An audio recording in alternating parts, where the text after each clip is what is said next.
Welcome back, everyone, to the GOATcast. I am CW, and today I just had a few thoughts on the Morant suspension.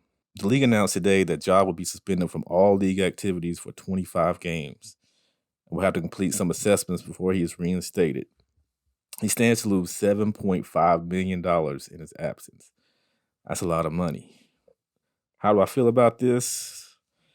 Well, I just have one statement. The things you do in your personal life do not always need to be reflected on your social media. Also, watch your so-called friends and associates. While Ja was suspended earlier in the 2023 season for being on Instagram Live at a club brandishing a firearm, this second offense was not from his account, but from one of his friends or associates. Now, while it's very much legal, as long as he had legally purchased the firearm in the state of Tennessee, carrying a concealed weapon is legal since 2021, even without a permit. So he's not doing anything illegal per se. However, regardless of past offenses in sports, whether it be Gilbert Arenas, who was suspended as well for what he did, the truth of the matter is, in a capitalistic society, the unfortunate truth is that the NBA is a private company, which means that while the Constitution is very much still in place, that employer has the right to incorporate rules and procedures that may not fall in line. My thoughts, while I don't think Ja should be crucified for what he did, technically the league is within their rights to punish him the way pretty much they see fit.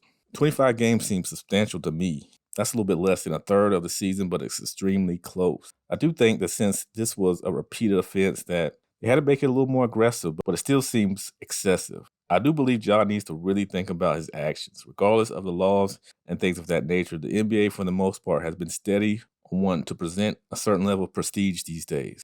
In a day and age where employees have been fired or coerced into stepping down for tweets, Instagram posts, etc., you have to be even more careful if you're in the public eye. As far as athletes and entertainers, it may not seem fair, and to me personally, if an athlete is proven to be worthy of being on the court, taking a large chunk of that away because of some outside things that may or may not cause anyone harm is a little bit harsh. But in today's society, with social media being such a factor in people's lives from elementary school on up, them seeing a celeb or famous athlete being shined in a light that might not be the best could be dangerous.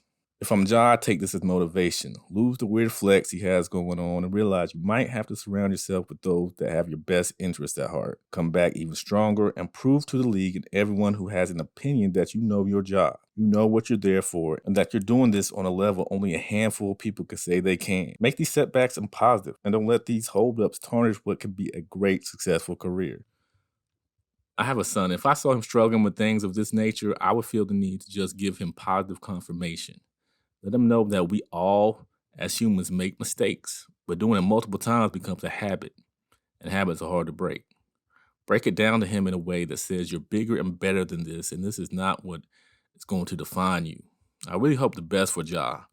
His confidence on the court is what I believe helps motivate those young Grizzlies and is very much needed.